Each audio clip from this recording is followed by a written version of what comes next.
you guess, I'll just make note that I'm trying an experiment in recording my lectures. So just so you're aware, there's a recording device in the room.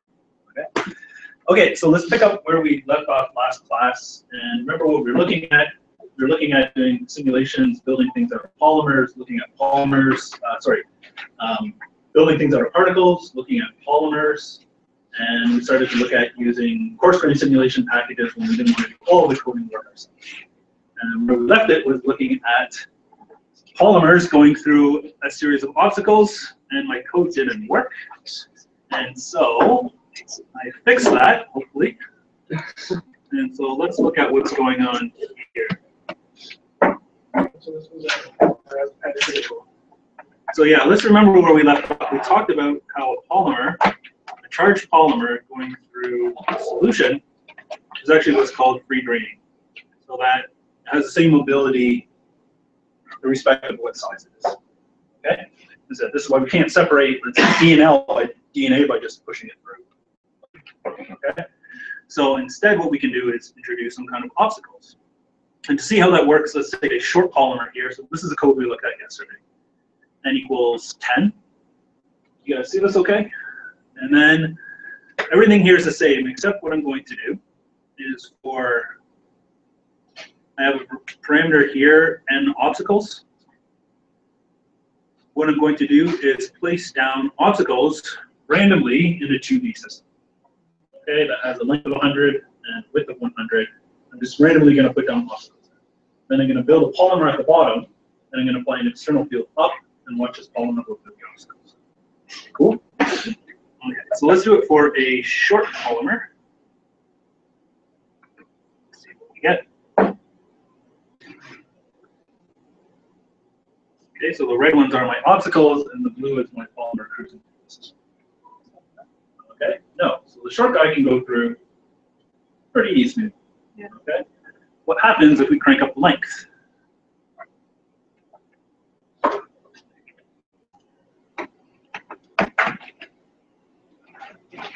I can't quite make this 100. My box is only 100, and I have very naive initialization here.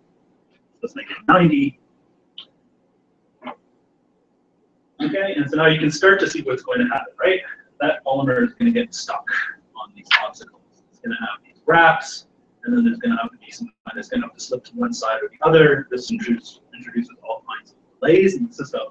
So now we start to get a mobility of polymer that is dependent on. Cool. And this is the basic reason why gel electrophoresis works to separate polymers.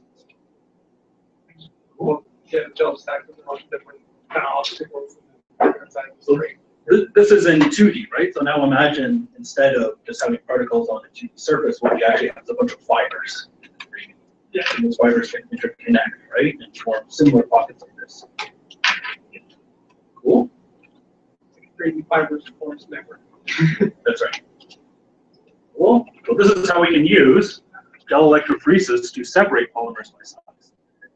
And it also shows how we can do very simple simulations of that. Okay. This is just a polymer with our WCA and Feeney potentials. And we can just plop down obstacles and we can start to simulate that behavior.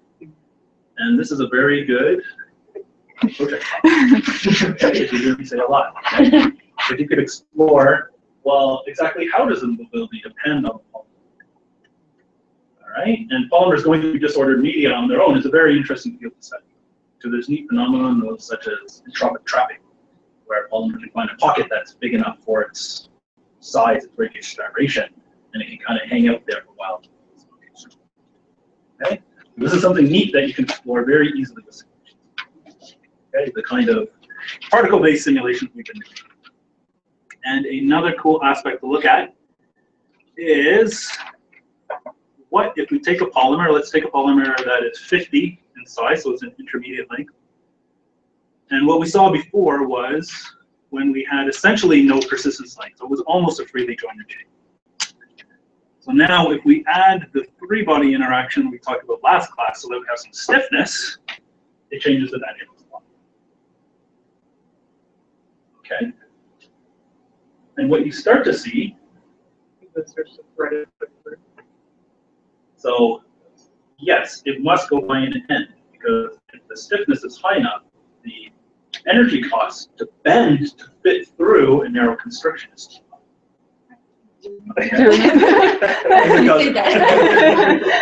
As it starts. This isn't very high. We can go higher. You have to get me these simulations.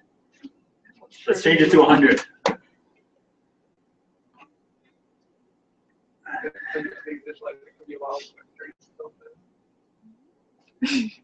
The field is pretty high in these simulations because I want you guys to see something. So notice these simulations are running in real.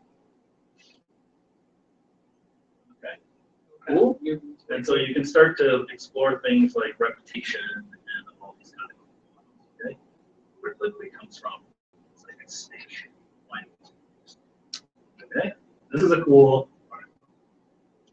All right. And you guys got a big project soon because it's like October 29th. I can't.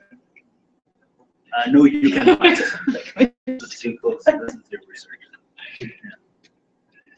Okay, so that kind of finishes off what we were talking about last class, which was kind of building things out of particles. What I want to move on today is a different way of thinking about particle-based simulations. What have we done so far? We started with MD, we then did LD, so we got rid of the fluid, and we thought how we can include damping in a random term and how these are actually coupled together by fluctuation dissipation.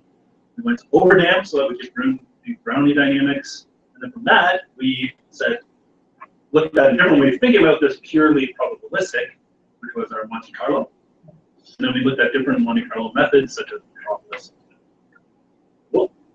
Okay, so all of those basically have some kind of equation of motion or some kind of behavior we're trying to replicate with some probabilities. Let's look at a different way of thinking about it. Okay? Think about it just that we're going to set up a bunch of particles, and we're just going to make them interact by certain rules. We're just going to impose rules upon them. Okay, so we're going to call this rules-based simulations.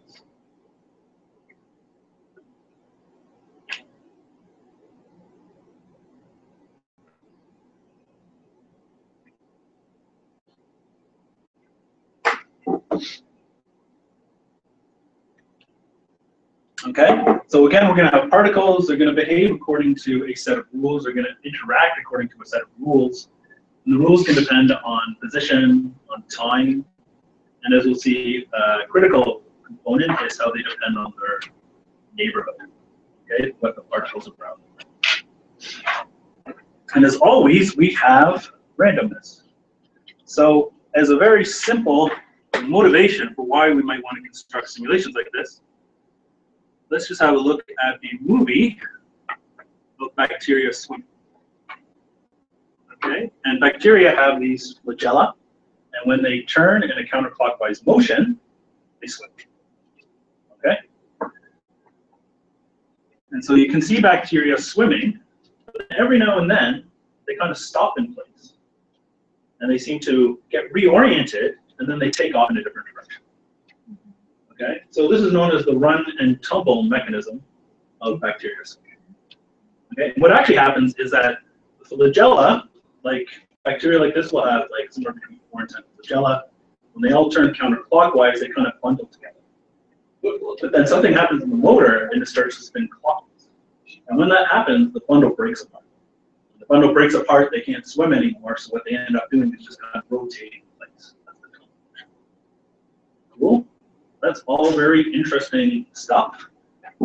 We don't necessarily care. Okay? Because to us, what we want to look at is having particles that can have two states. Okay? They're either going to be in a run state or in a tumble state. And at any point in time, they have some probability of switching from one state to a tumble state or from a tumble state to a run state. Cool?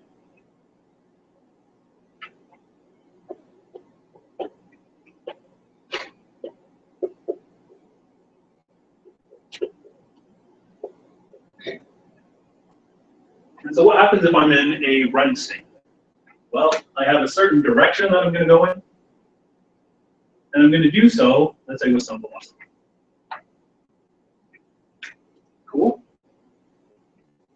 And so, as always, I'm doing discrete time simulations. So what happens is I end up making a jump delta R, which is V delta.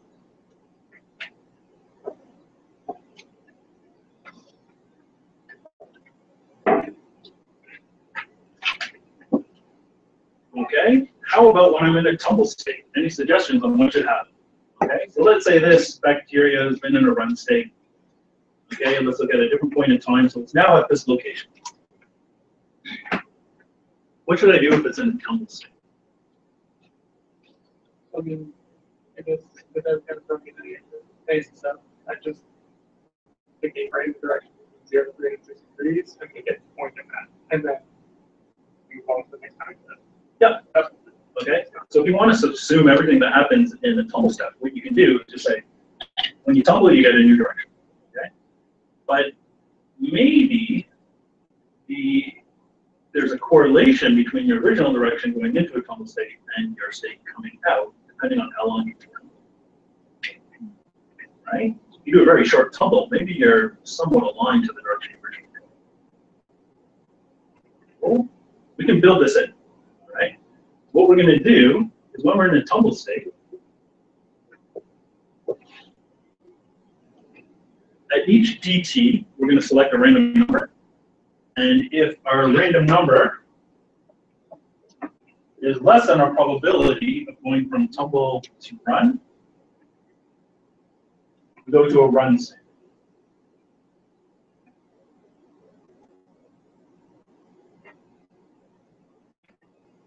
Otherwise, what are we going to do? We're going to change our theta to be equal to our theta going in plus some random number times, let's call it delta.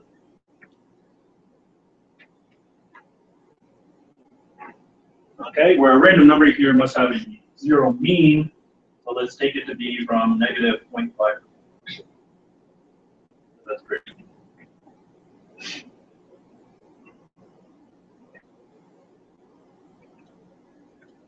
Cool.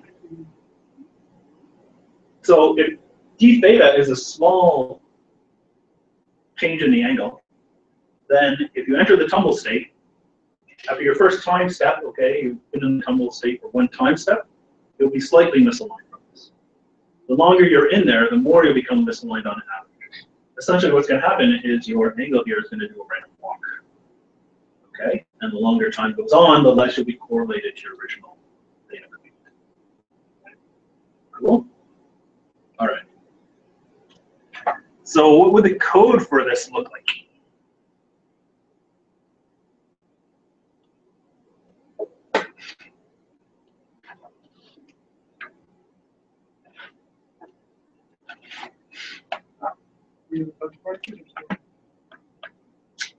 No, we're going to do 100 particles. Okay, start. And so this is all code we've seen before. What I need to do in terms of variables is I need to select the length. Okay, so L equals 50 is going to be my length size. Okay, it's going to be the length and width of my 2D system. We're only going to do this. I need to select a velocity. I'm going to take a low velocity of 0.01, and I need to select a time step. I'm going to take a time step of 1. Okay. Now, in order to describe the particles, I need a bunch of different characteristics. I need to know what state it's in. Okay. So every particle is going to have a state associated with it. And if that state is equal to 1, the particle is in a run state. Otherwise, it's in a tumble state. And those are the only two possible states. Cool. Okay. So this is just my x position, my y position. I'm also going to keep track of my theta, which is just the angle and point vector. Okay.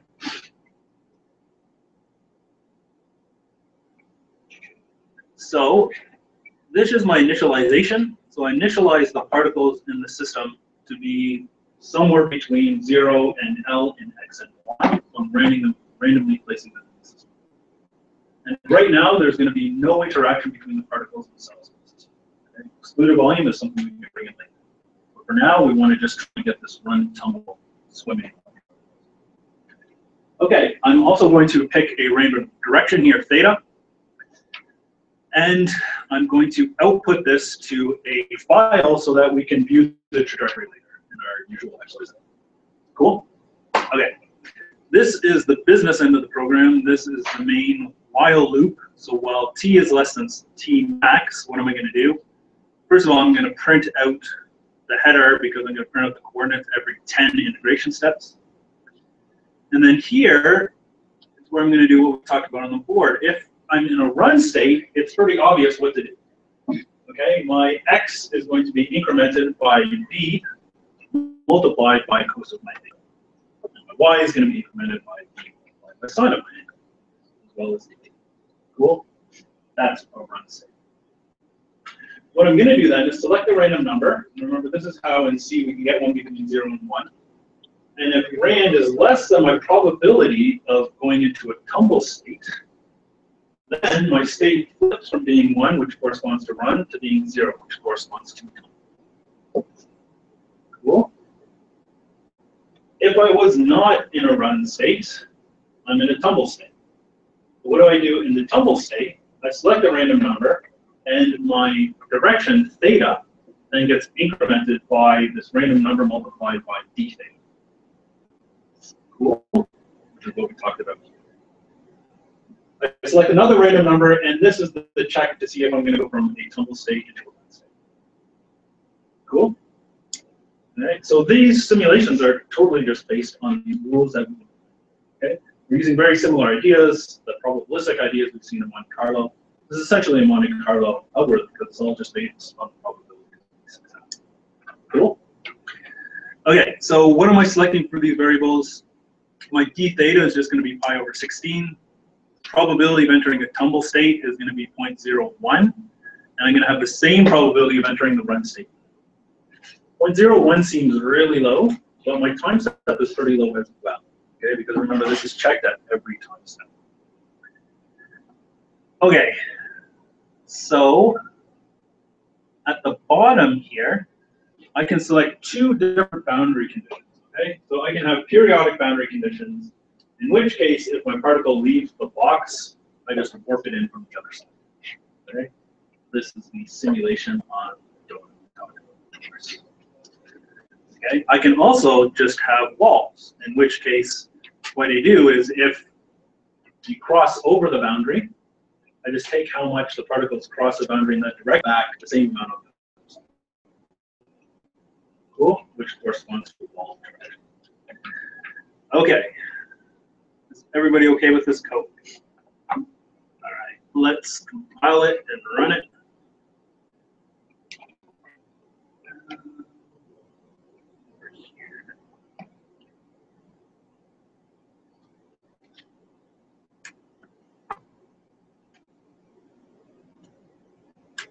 Okay, and for 100 particles, it goes very, very fast.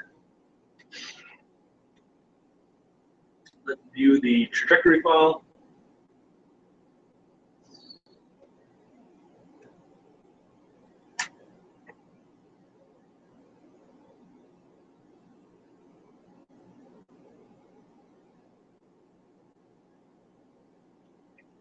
Okay, so now we can kind of see the run and tumble type dynamics that we saw before.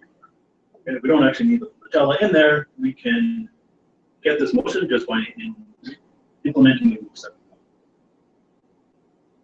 Cool. Okay, and then we could extend this code by adding in excluded volume interactions, so these things bump into each other. Right, and it's easy to extend this to 3D as well. You just then need to know your direction, your velocity. Cool. Because that's what you do in these. Okay. All right. Let's talk about another way of thinking about this. So what I've done here is essentially over-damped dynamics, right? Because I have no acceleration in my system. It just takes a jump. Particles just jump, right? Well, incidentally, when you zoom out far enough from this, it just looks like right? Short times, it's going to be the ballistic motion we talked about, but on much longer times, this thing is just random. Okay, so sometimes we like to do Langevin dynamic simulations, okay? So how could we think about doing a similar simulation, but with the Langevin dynamics approach? Any suggestions? They will continue moving even with the template. Pardon me? They could continue moving even while the template. They were moving with some speed and the motor turns off. Yeah, we can build that in. But remember, in the overdamped limit, so bacteria are very overdamped. They stop very quickly. Inertia is very, very small. I can hear the number according to whatever just like increases that motion by the floor. Yeah, but let's go back and what's different between what we just saw and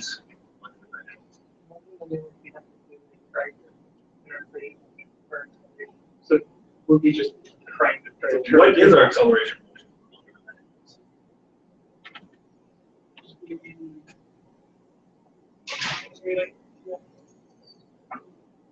Big range of motion. Yeah, that equals MA, and our forces are drag and a random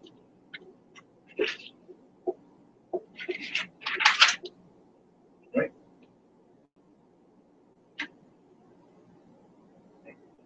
Okay, so if this is my starting point, then how might I want to implement, how could I implement this run and tumble type dynamics that we saw in the movies and we saw it in the previous? Do we control velocity directly here?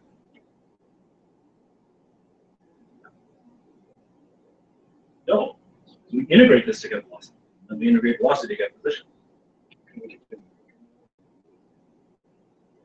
That's what we just did. So what we just looked at was dropping this, and then we could control the velocity. Right? Could I do the same?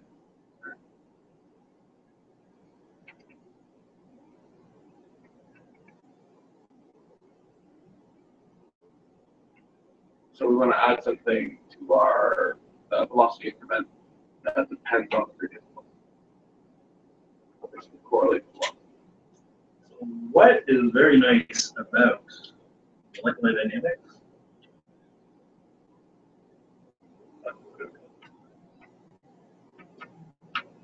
Both of them are based on F equals M. Right? We want to include anything in our system. That force. Right? Anything, any effect we want to include in the system. So write it as a force, add it to the equation of motion, yeah. And we can just run it through the whole same numerical integrations. Cool. So how should we maybe model this run and tumble force? Yeah, like a random rotation force. Rotation force? You need something that rotates the particle? Like a torque. I guess I'm trying to think of like the I'm adding. spherical particles. Right. Torque's not going to give us.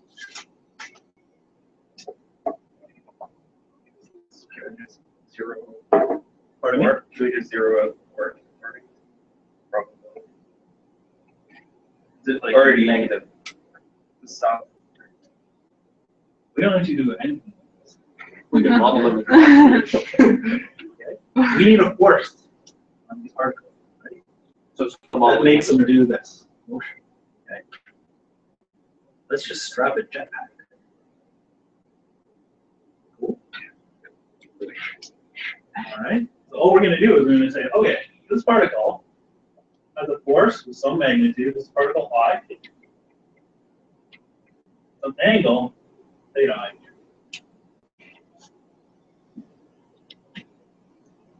That's it. And so in our equation of motion, all we have to do is this is all for some particle. And let's call this, I don't know what to call this, the jetpack.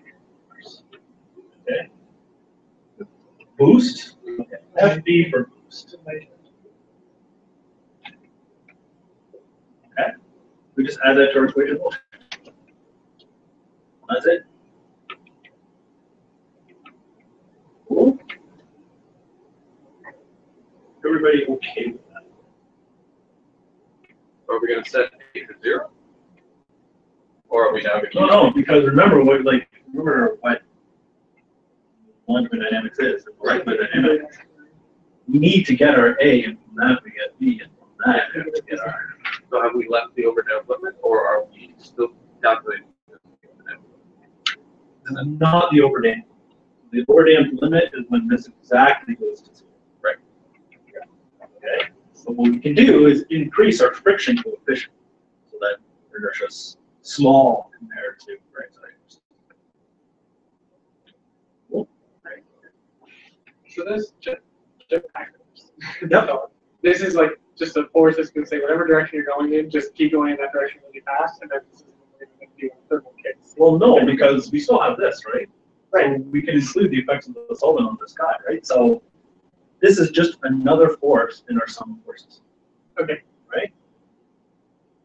Cool. So basically, the boost force is the force of the jello pushing it along. Exactly. That's exactly what it is. Cool. All right. So if you can cast things as a force, MD, thermodynamics, just include an equation of motion. All right. Any questions on that?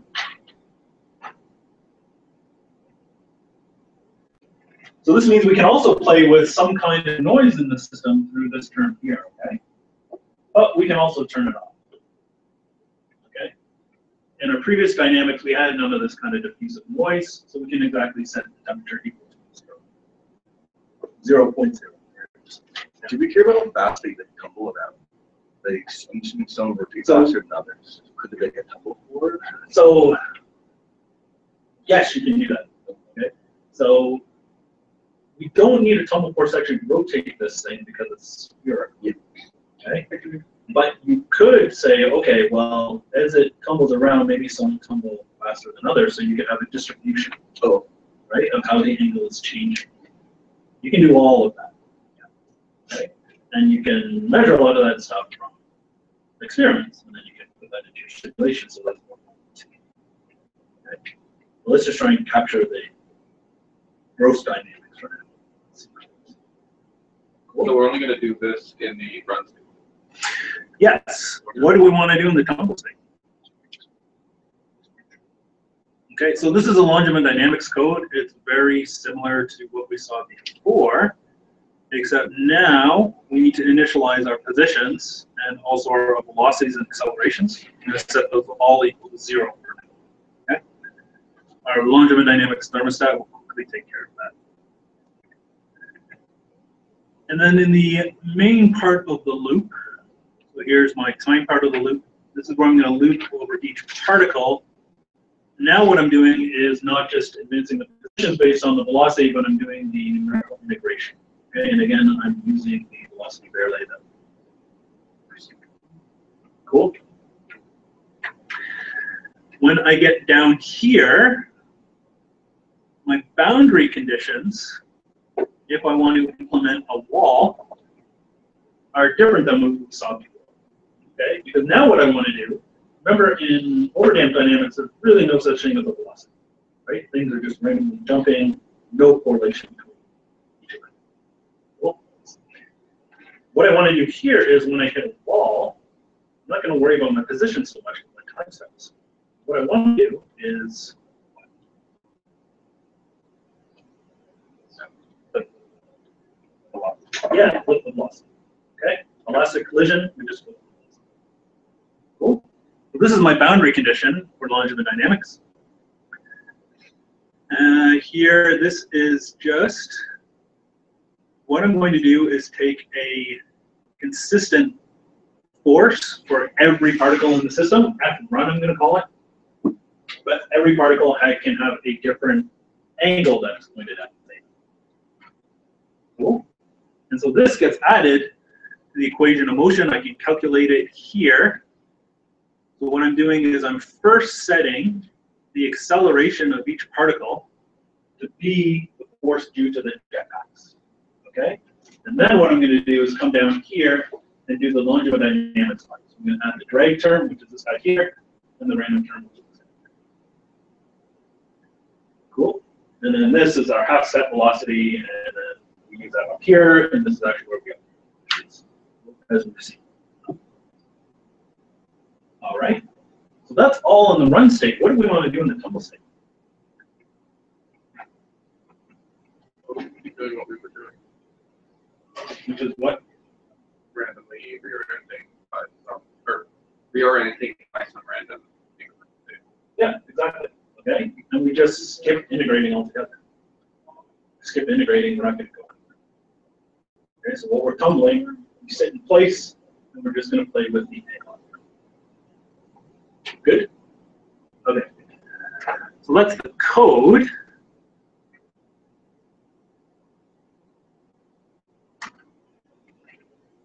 Okay, it's a little bit slower. We're using a smaller time step, but it's not too bad. And let's view the output.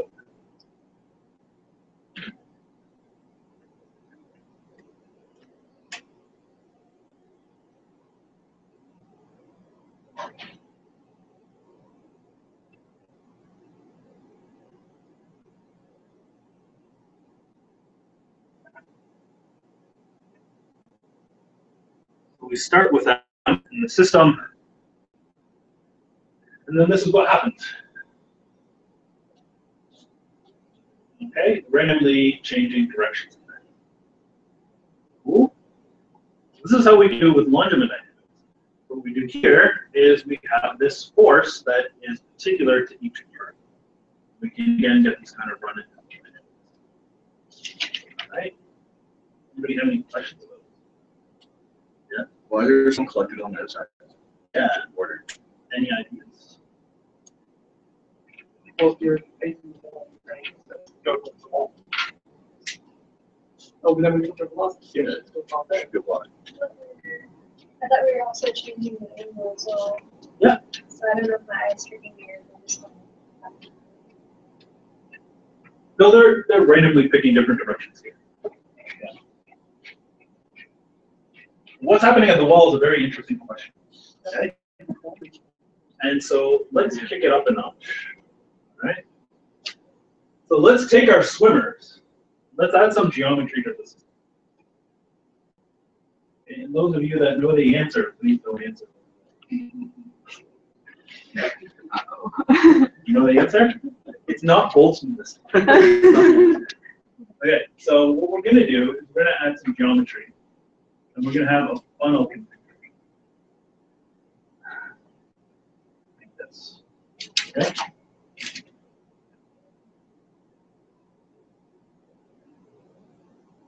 Okay, and so we have some asymmetry in this system now. So they're closed on this tip. They're open on this tip. Cool. And we're going to start with a bunch of particles in our system. We're going to start with an even number on either side. I think we're going to do like 250 on either side. What do you think is going to happen this time? Is there a force? Pardon me? Is there a force? We're going to take those guys, put them in this. Okay. Well, is there anything that's going to happen this time? Should they have top?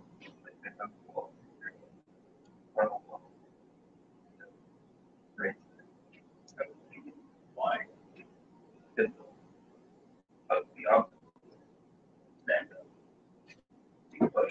Yes, very good comment. So what happens if we zoom in here, okay?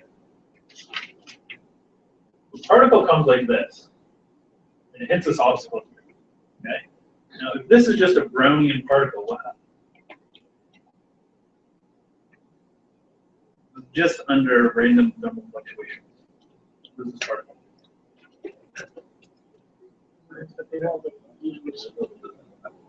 What happens? So if it tries to bounce into the wall? Yep. Well, if it overshot the wall, we reflect it off. Right.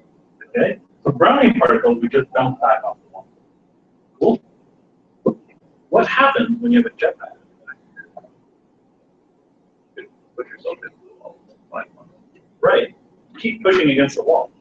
Okay. So if you come in like this and you keep pushing against the wall, what you end up doing is sliding. So you're going to slide through that again. Cool. What happens if you come from this side? hit the wall and you slide, but you only end up with a trap.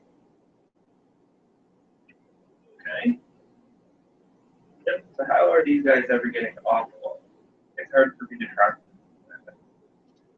Well, they randomly run and tumble in a new direction to swim. Oh yeah, true. Yeah, but half the time I'm in Yeah. Cool. So this is why this is totally different than just Brownian particles. So if I have Brownian particles in this system, and I start with 250 on either side, come back an hour later, how many expect one on the other side? Right. But if I do this with self-propelled particles, yeah, we're going to find more. Cool. At least that's what we think. So in order to actually do the simulation, I can take the exact same code I have here, the Longevity Dynamics code, and I can just add some geometry for the funnel. And I'll do what we've done before. I'm going to build the funnel out of particles. Okay?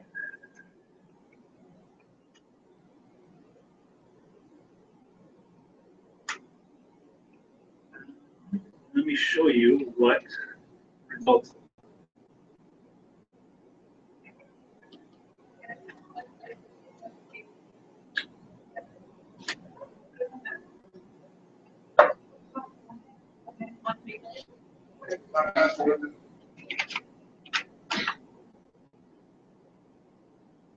Okay, so here's the initial state of my system. So here's my funnel built out of particles.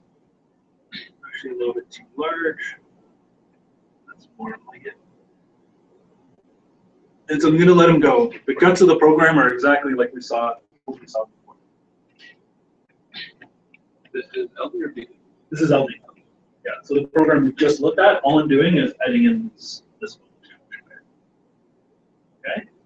So over time, you can see when they come in from this side here, they tend to go towards the opening, slide through, and on this side, you'll have guys that are trapped.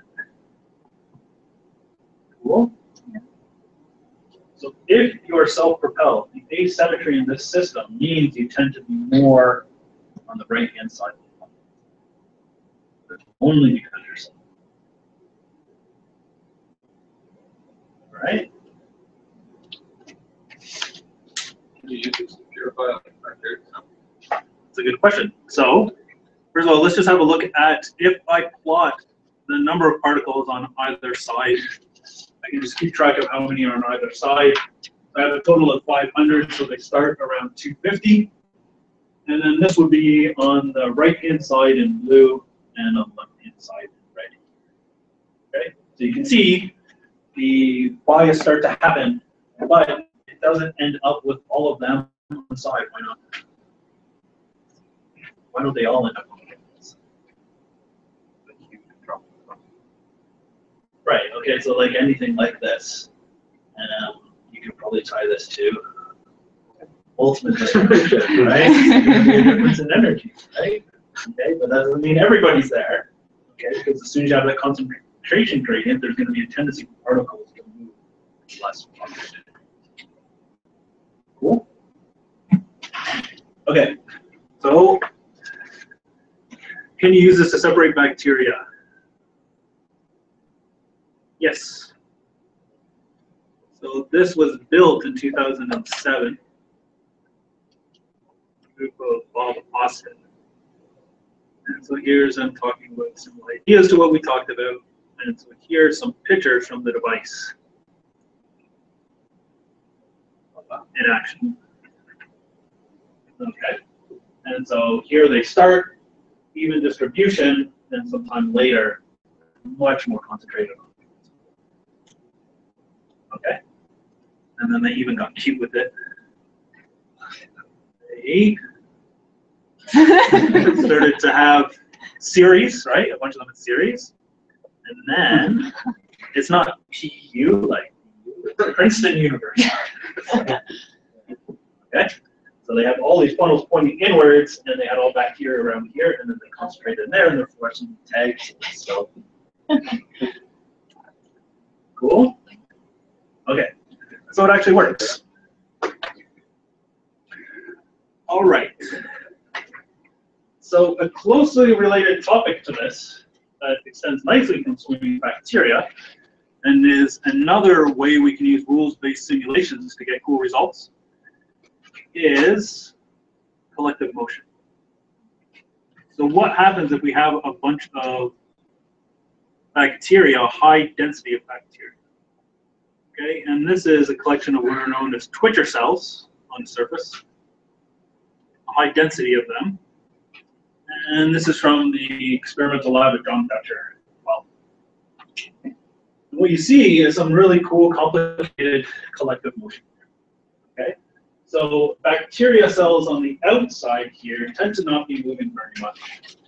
But there's this pressure coming from inside, and you start to see these kind of fluid flow dynamics pushing the edges of the column. Okay, so this is termed collective motion, and you see it in a lot of active matter, all the way from having self-propelled little nanoparticles, right, all the way up to herding bisons, okay, across the plains, right? Collective motion. It's a universal phenomenon. So here's a really neat example on the other scale of things. They're called starling murmurations.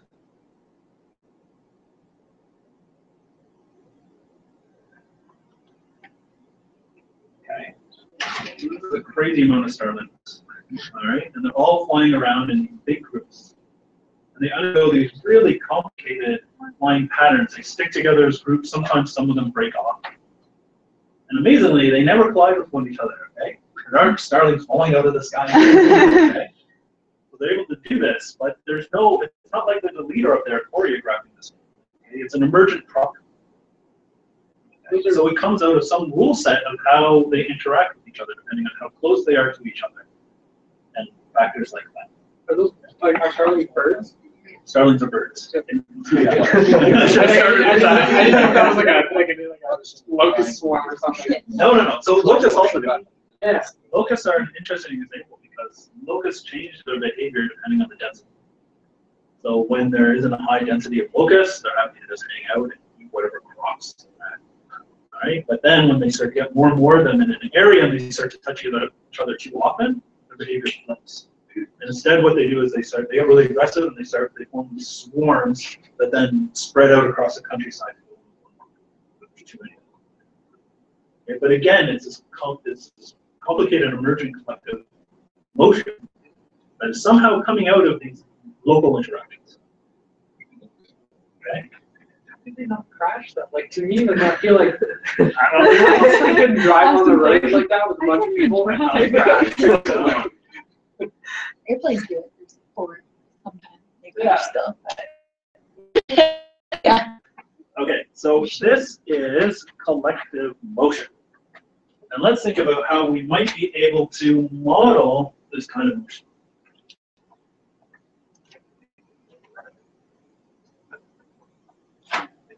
Okay, and there's a really fundamental model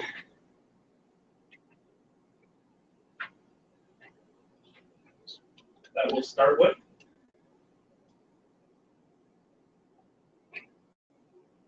All right, and this is the Ditchik model.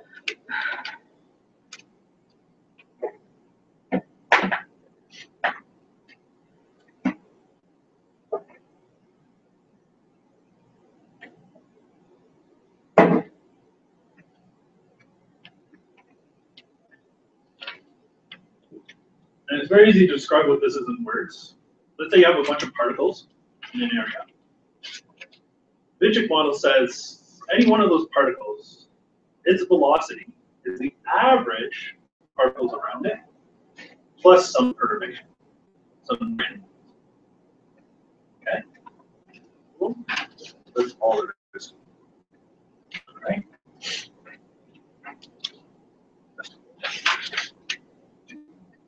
So the velocity of any particle J depends the velocities K, where K is in some neighborhood around J. Okay, let's call that S.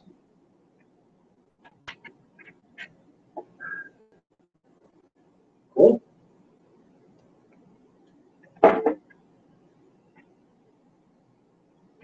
So how can we calculate the average velocity?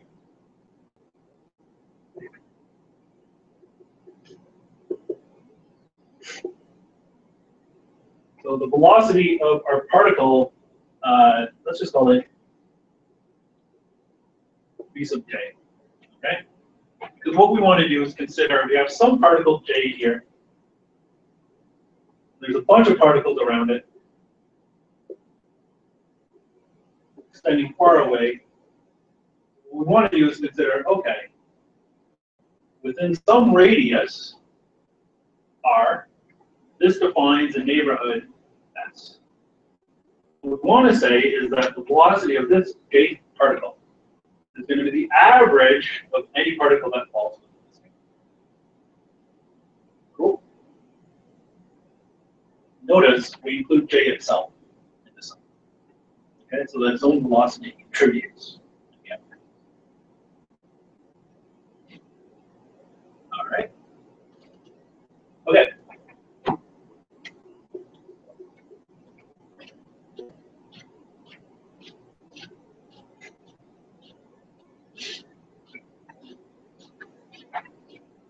We just need to normalize this by the number of particles in the neighborhood. So let's call that n sub n, or number in the neighborhood.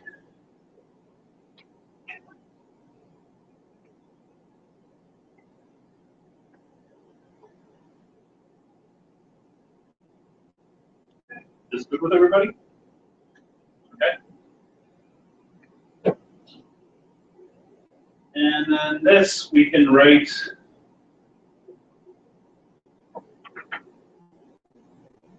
as two sums. Let's just do it in 2 dimensions. So we can look at how to implement it. We can do a sum over x, a sum over y.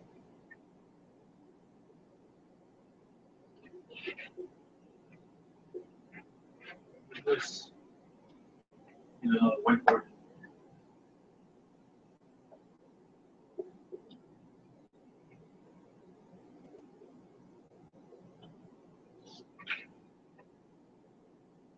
The structure from that.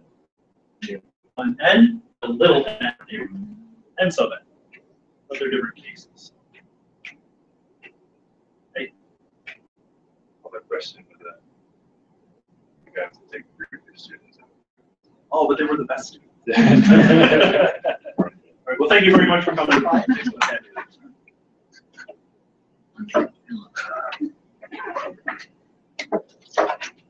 Cheers. I really wish you stayed on that. Okay, yeah. Well, I'm recording. I'll send it to you. Cheers. Okay, so let's define our velocity to be according to some theta that's relative to the x-axis. Cool. What does this sum become?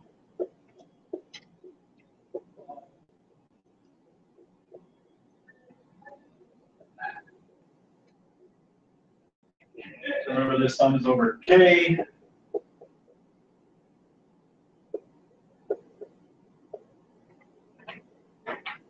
Sorry, I gotta complete my little red vectors. Vectors.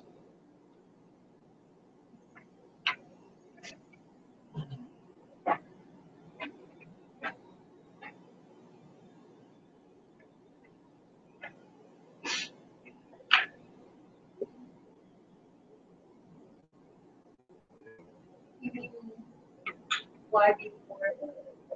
Yes.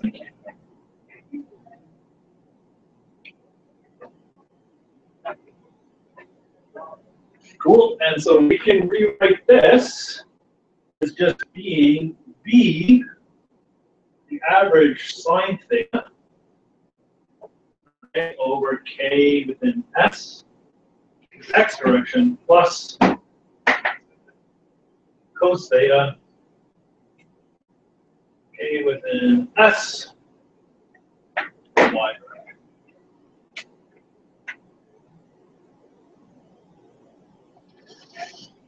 Did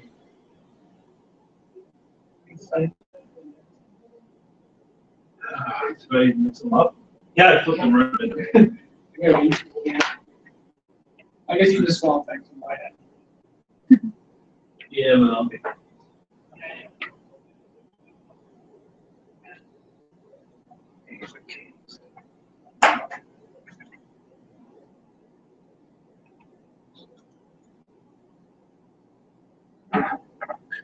Cool. Okay, so what this means is that we can say, okay, theta j, the angle of theta j, is just going to be given by inverse tan of sine theta for the neighborhood of S over the average cos theta.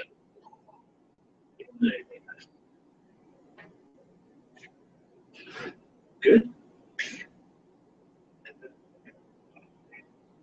Okay. Any problems?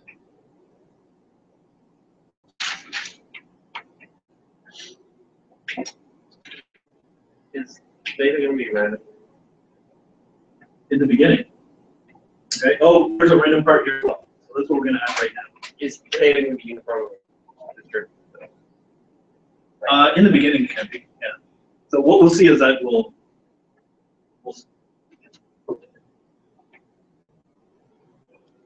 cool. Okay. So what we actually is we want this.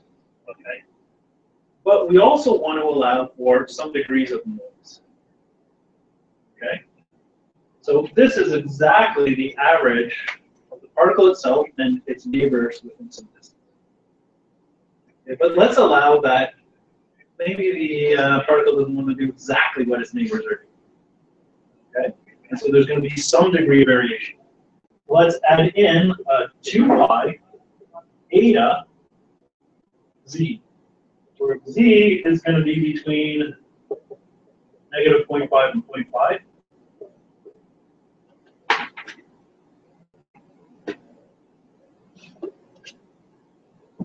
And this way, eta controls the strength of our noise. So when eta is equal to 0, there's no noise in the system. Just the average of particles. Cool. When eta is equal to 1, this contribution here is totally random. Okay? No way correlated to that. We're adding on a vector like That's the end. this. Oh, that's theta. That's yeah. Yeah. Okay. It's a fancy end. Yeah. When you were saying theta, I was thinking. Right. Sorry. That's Z. Z. Z. I don't know. Z. Is this cool with people? Okay? This is the basic Vichik model, and it actually gets really cool. Okay? There's another way of introducing the noise. This is what's called intrinsic noise. Because we take the angle of the particle and we add just this little perturbation. Cool. Another way of adding noise to the system is intrinsic. So we're doing the same thing for the velocity, right? No, the velocity is constant. The only thing, no, the speed is constant. The velocity changes only in the direction. Right. Yeah. So theta is the only thing that.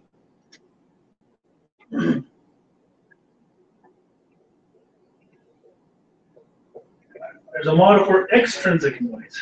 What we do here, we say we add noise to this calculation inside. Okay? And so we take our average sine theta over x. We can also add to it sine of some random angle.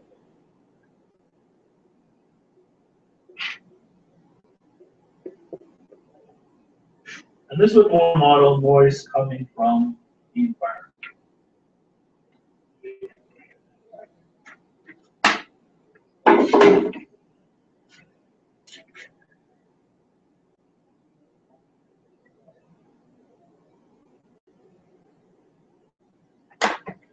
Eta again. That is eta. So eta again controls the strength of our noise. But now what we do is we pick a random angle theta. So theta range here, you know, can be between -5 and 5.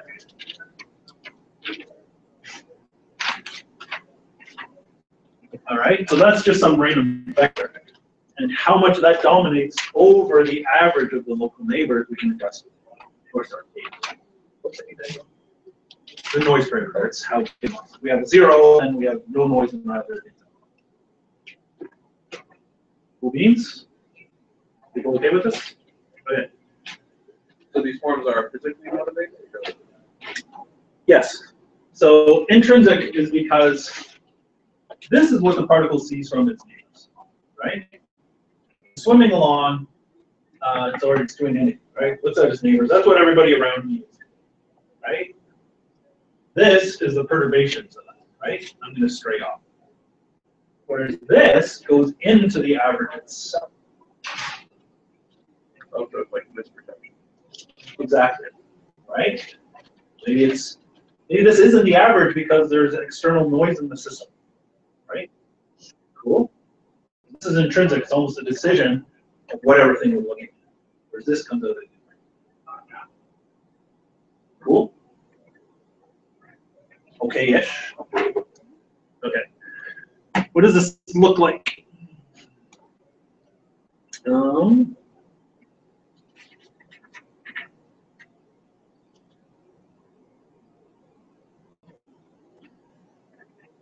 So, all these swimmers, I don't know what that wants.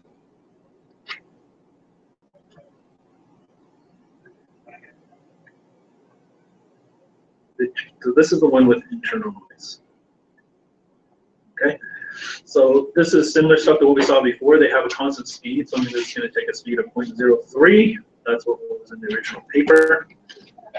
Here I can select my eta value, so let's strength my noise. As I come down here, our cap is going to just define the radius of my neighborhood. Okay, particle size is 1, so I'm going to take a radius, neighborhood radius of 2. Cool.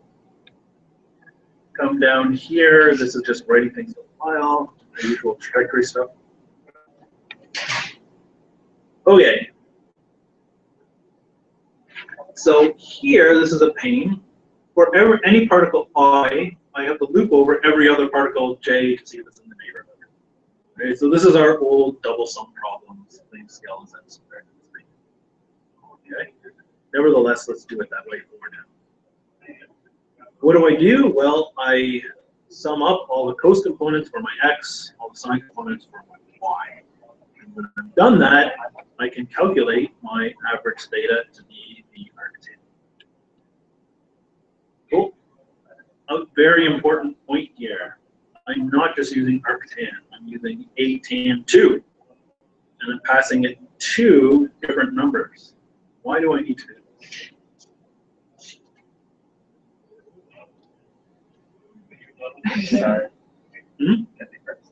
Yeah, okay. Because remember, if you just send it one number, which is the ratio, x over y, and you send it a negative number, it doesn't know if the x is negative or y is negative.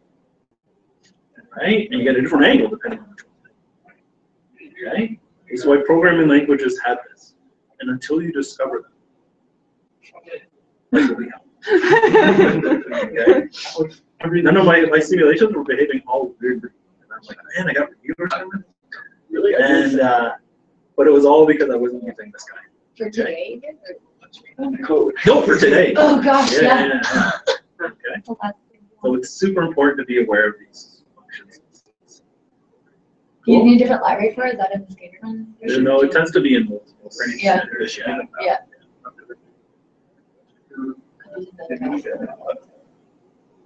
Cool. So we're good with that? Okay, so that gives us our average theta. Now, what I'm going to do is, and notice I'm including I equals, or j equals I in the sum here. Okay?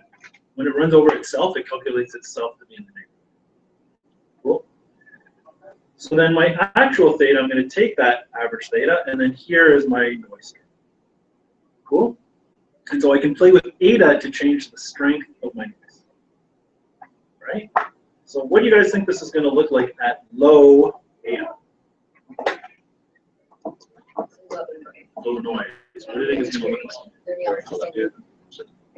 Yeah. Exactly. Okay, so let's try it with a noise parameter of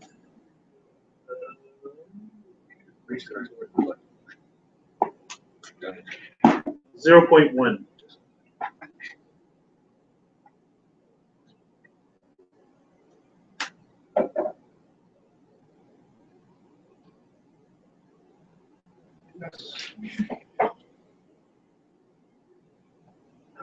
Okay, notice we don't have any,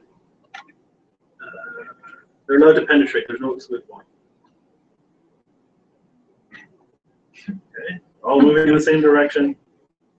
And I'm kind of forming these clusters. When they get close together, they move with each other. Cool. So just actually there.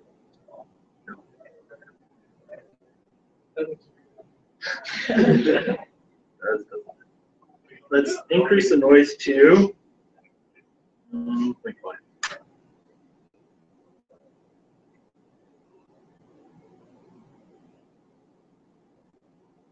What do you think of what's going to happen when I turn up the noise line? Any predictions?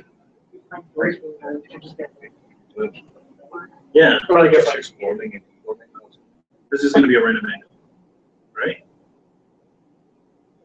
We're starting to see that already. So you can kind of see they group together and they move a little bit together, but they're not very long lasting. Okay? So there's very little collective motion. So if I crank it up even more, all the way to 1, you don't really see any of it. Let's look at the Not really. Oh, maybe they're just oscillating around there. Exactly. This is just a very slow rate. But even in the more red curve, 1, 2 years ago, they didn't seem to be able to. No, so what happens is you, let's say you separate from the pack. Yeah. There's nobody around. Well, the only thing you have is your random, right? And also you get close to a pack, you're around a whole bunch of people, and what dominates is people. Yeah. By the time you get inside someone, you already have the velocity. Sure. So yeah, you don't actually. That's cool. We have to actually put it in the. Yeah, for sure. It's kind of a side effect. Yeah. Is this with intrinsic or? This is with intrinsic. Okay. So if we go from this totally ordered motion at low eta to disordered at high eta, what do we have?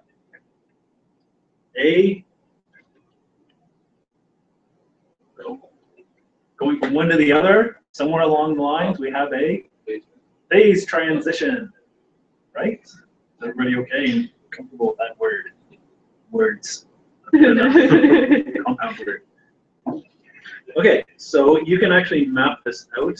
I'm not going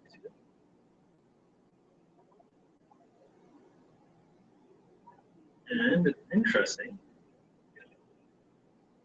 Kind of get different results depending on how you implement the noise. Extrinsic noise versus intrinsic. Okay? So you can very easily define a order parameter for the system, right? Because what you can do is just sum over all your velocities. So we can have some order parameter phi, and this just can be a sum over all the velocities in the system.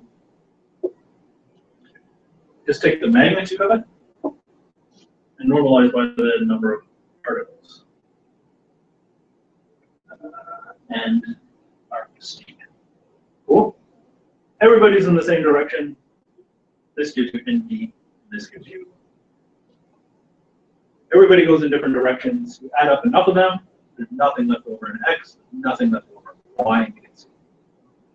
Cool. And so this then is just a plot of phi versus theta.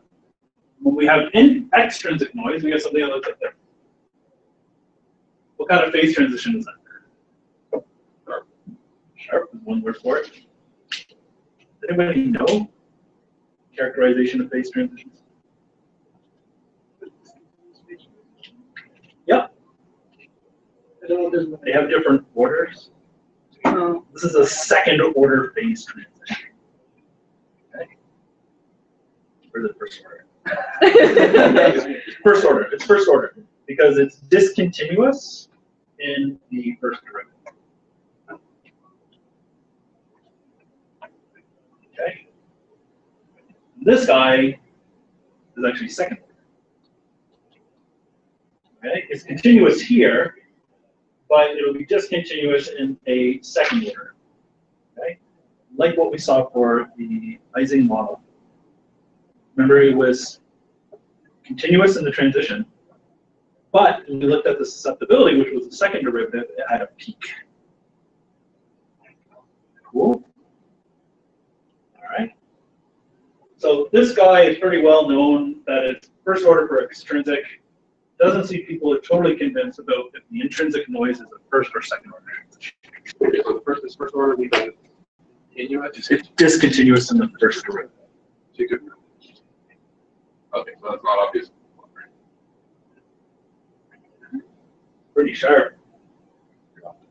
Yeah, but if you think of that as a like jump, then it's pointing slightly down on the left hand side, pointing slightly down on the right hand side. So the derivative is continuous. No, I think the idea is that no matter how much you zoom in here, like this guy's going like this guy's going like this, you're going to end up with like a finite, an infinite jump at something. Cool. Okay, so let's actually test this out, okay? Let's do a simulation with intrinsic versus extrinsic noise. And we saw what the intrinsic looked like at an eta value of 0.5, right? And it already looked pretty random. Things would occasionally clump together, but there was no collective motion, everyone was going in one direction. All right, this predicts that if we do extrinsic, we should still see quite a bit of collective motion. Right? Because our order parameter is still pretty high. So what does our program look like in order to do that?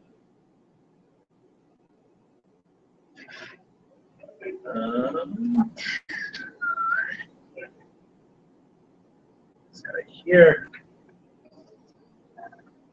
It looks a lot like what we had before, except now I'm going to pick a random theta value. Okay, this is my theta random, and I'm going to add it right to my average x, the cos of that, and my average y. I'm going to add the sine of that, and then my final theta is just going to be again the two argument arctan to get my theta. Cool. I'm not adding a perturbation to the theta. I'm adding a perturbation to the sum of the average x and y. Cool. All right, let's see what it looks like. Let's try 0.1 first.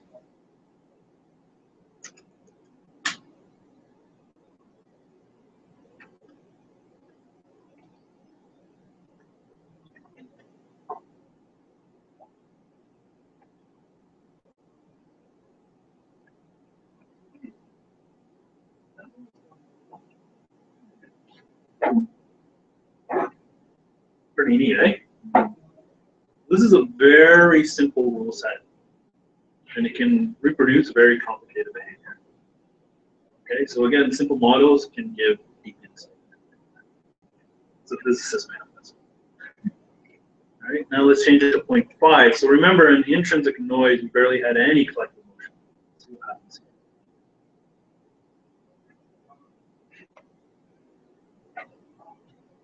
It's weird collective motion, but it's still there.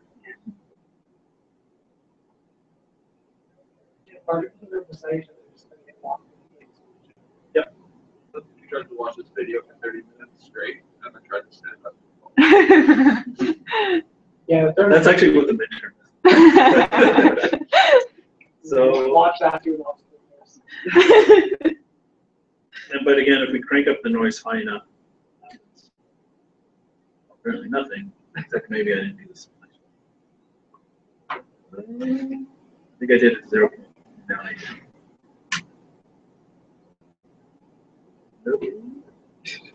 So there's a nice balance between kind of the smoothness of the motion and how often you break off. 'Cause I find that So it's not so much about nice, it's about what we can get out of this model, yeah, right?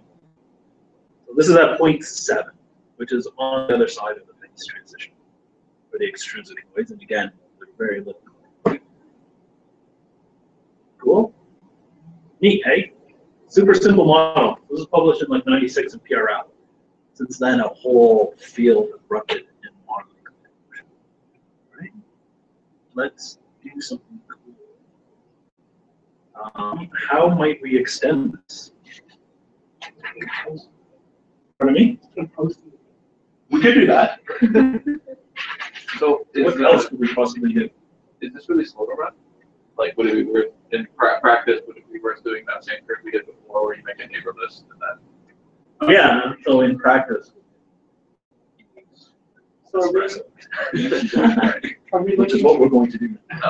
are we looking to extend this model for espresso kind of thing? Yeah.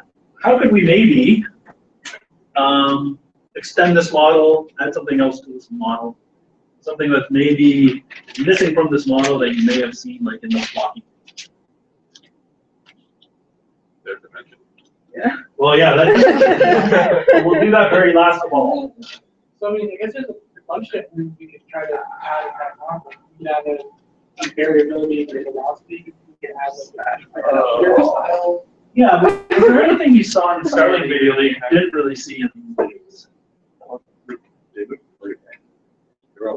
Yeah, these guys move pretty randomly too, though. The Starlings are very good because they're valid. The nerd shot?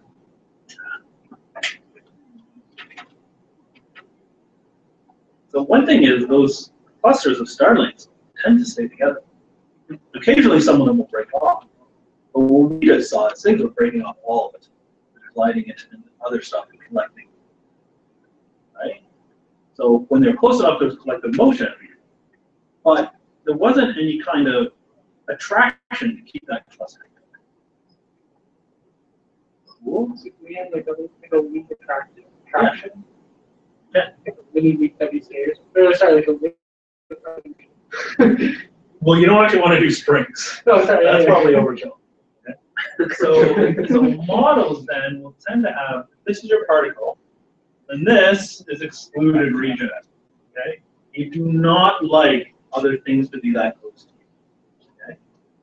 It's not even necessarily you don't want to be touching, some things don't want to be touching, some things don't mind to touch. So, okay? Well, it depends on the sense. Yeah. Okay? But other things like birds, they don't want, there's some, don't get closer to that bird. Right? Definitely to a herd advisor. And outside of that, we can have an attraction ring.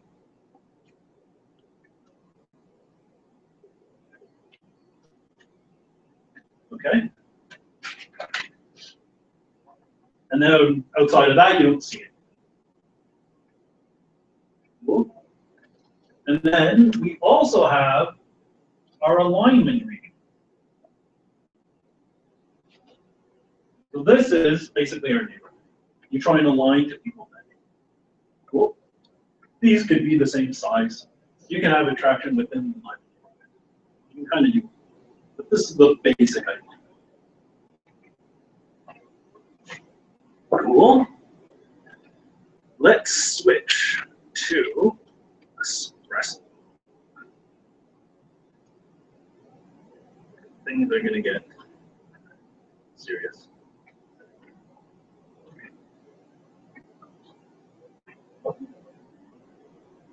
So you align once you're inside. I mean, that's just our neighborhood we talked about.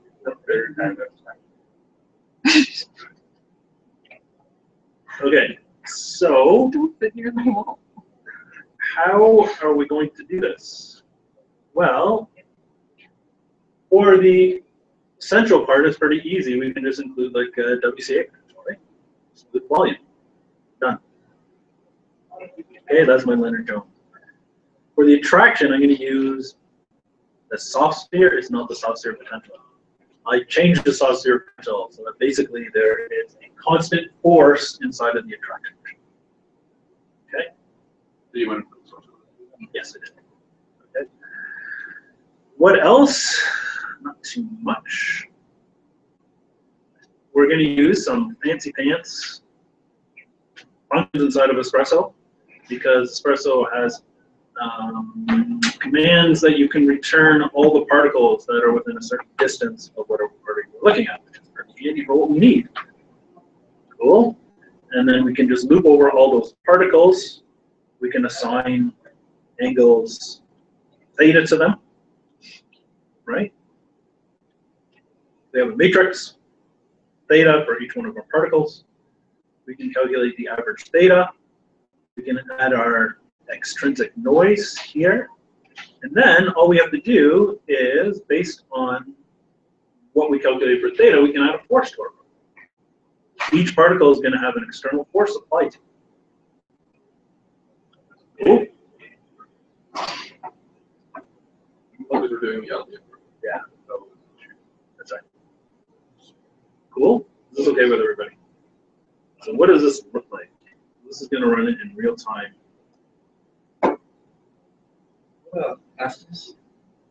Modeling and particle-based modeling simulation. I should just say it's We know it's not yours. yeah, exactly.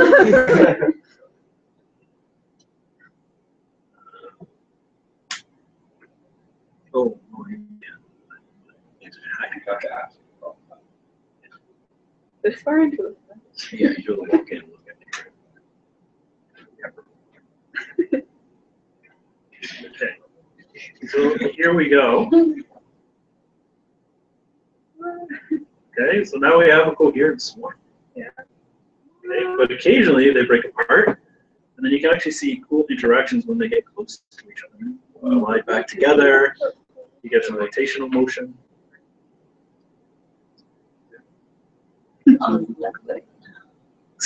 This is what you need? Yeah, for my kids.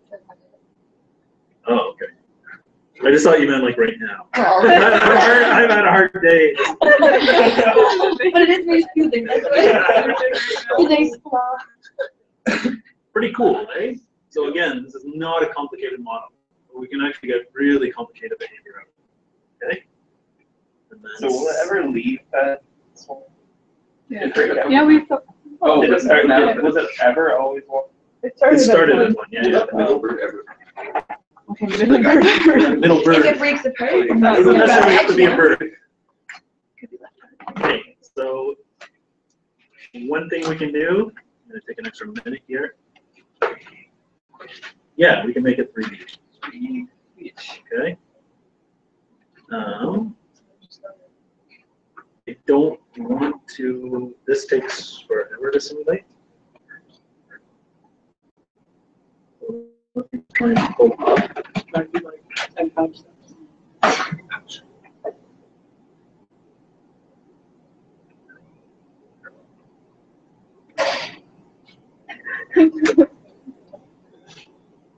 I know, I'm sorry. 1 minute.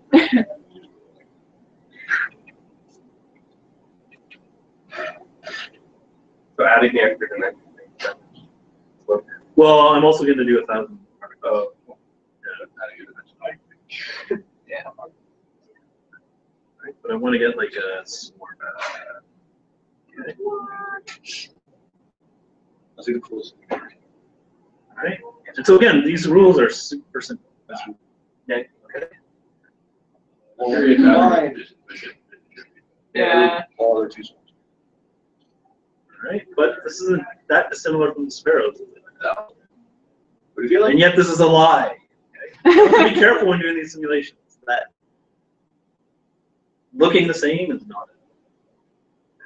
It actually turns out that these will tend to be isotropic, right? We don't have anything about there about any shape dependence, right? It's all just central forces. If you actually look at swarms, they tend to be more two-dimensional.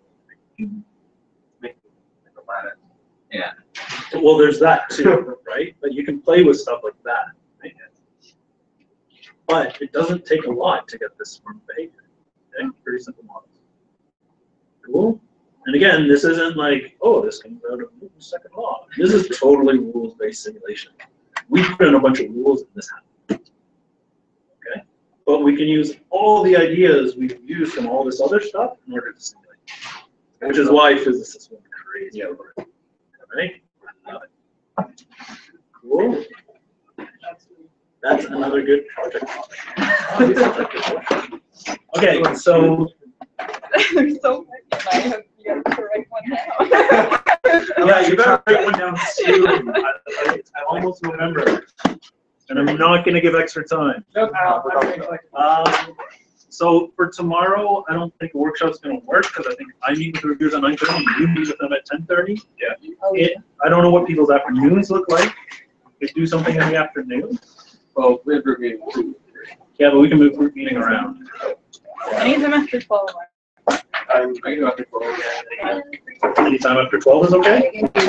Anytime Friday. Okay, so well, Fridays are epic one. Yeah, workshop. Yeah. So let's try for Friday. I got 1. Yeah, cool. 1 o'clock? 1. Yeah. Cool. And then also the week after that, I think we'll have our midterm on Wednesday. Okay. And that'll be open book. All right. It's going to be programming based, so make sure you bring your computers. You have to send me programs at the end. And then Thursday I'm out of town.